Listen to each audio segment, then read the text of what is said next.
পুনৰ জামিনীজ কিটচেনলৈ আপোনালোকক স্বাগতম জনাইছোঁ। বহুদিনৰ বিৰতিৰ মূৰত আপোনালোকক আকৌ লগ কৰিবলৈ আহিছোঁ। আজি মই এটা নতুন ৰেচিপি লৈ আহিছোঁ, আহকচোন। সৰুকৈ বাৰী এখন কৰি লোৱা হৈছে। এয়া ওলকবি লাগি আছে, চক এয়া ওলকবি, বেঙেনা লাগি আছে, এফালে ফুলকবি, সৰুকৈ এখন বাৰী, এখনি লাই শাক। এই ওলকবিটো মই আজি উঘালি লৈছোঁ। এইটো দেখিছেনে, ইমান ধুনীয়া। ঘৰৰ হোৱা পাচলিৰ সোৱাদেই বেলেগ। আজি মই প্ৰস্তুত কৰিবলৈ গৈ আছোঁ মাছৰ মুড়ি ঘণ্ট।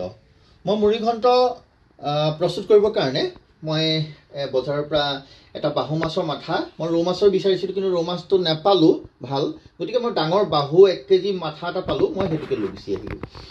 আৰু তাৰ পাছতে মই 2টা বিলাহী লৈছোঁ, 2টা পিঁয়াজ লৈছোঁ, নহৰু কেইফুটামান লৈছোঁ, আৰু এইফালে আদা লৈছোঁ, ধনিয়া পাত আছে।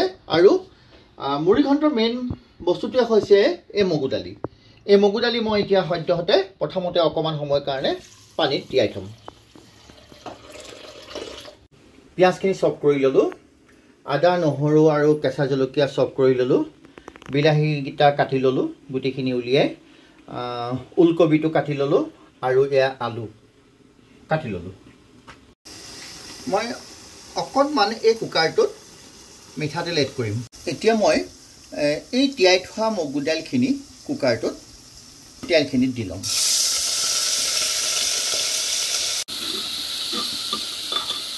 এইখিনিৰ লগতে মই 2টা বিলাহী কাটি থৈছিলোঁ, বিলাহীকেইটা এড কৰিম, ওলকবিকেইডোখৰ এড কৰিম,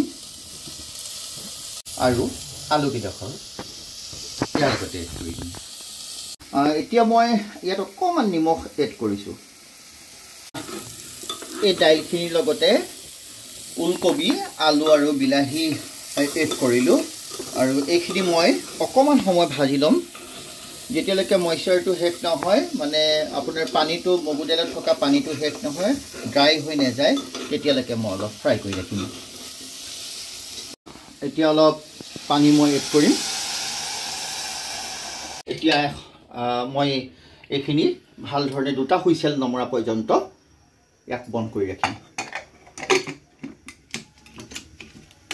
মাছখিনিত মই অলপ হালধি পাউডাৰ এড কৰিম, অলপ নিমখ, অলপ নেমু ৰস। আজিকালি মাছৰ যিকোনো গোন্ধ ওলায়, গতিকে গোন্ধ নোলাবৰ কাৰণে অলপ মই নেমু টেঙা ব্যৱহাৰ কৰিম, তাৰ নেমু টেঙাৰ ৰস ব্যৱহাৰ কৰিম, আৰু এইখিনি মই ভালদৰে সানি ল'ম। এইখিনি তেলত, গৰম তেলত ফ্ৰাই কৰিম।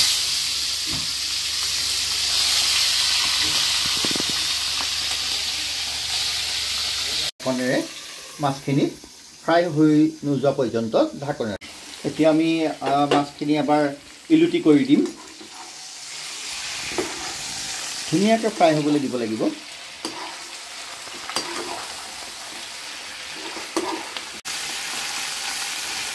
মাছখিনি ইতিমধ্যে ৰঙচুৱা হৈছেই, এনেদৰে আমি ফ্ৰাই কৰি ল'লোঁ। এই কুকাৰটোত যিখিনি বইল কৰিছিলোঁ, এইখিনি মই এতিয়া খুলি ল'ম।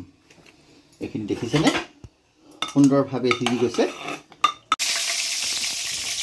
3টা শুকান জলকীয়া,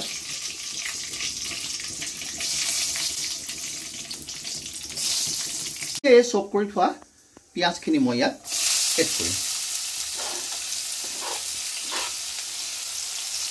লগতে এই চপ কৰি থোৱা নহৰু, আদা আৰু কেঁচা জলকীয়া। মই 5 মিনিটৰ কাৰণে এইখিনি সিজিবলৈ দিম। ইতিমধ্যে পিঁয়াজ, নহৰু, আদা এইখিনি ৰঙচুৱা পৰিছে। এতিয়া এইখিনি মই এই মাছ ফ্ৰাই কৰি থোৱা মাছখিনি ইয়াত এড কৰিম।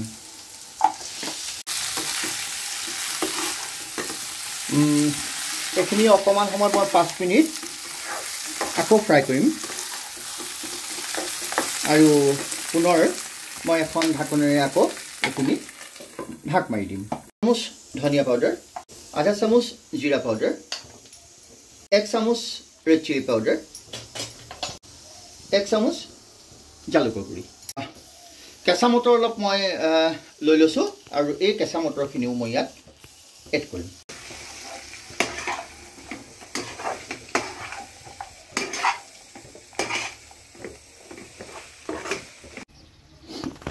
এতিয়া মই এই ঢাকনখন খুলি এইখিনি ইতিমধ্যেই সিজিয়ে গ'ল আৰু সিজিবলগীয়া বিশেষ একো নাই।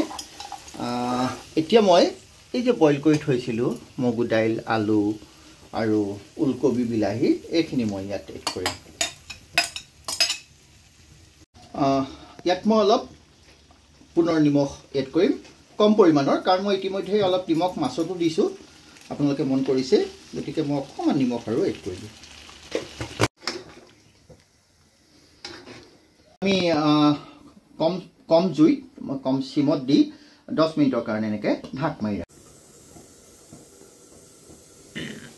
এতিয়া কেঁচা ধনিয়া পাত আৰু পিঁয়াজ পাতৰ ওপৰত মই গাৰ্নিচিং কৰি দিম।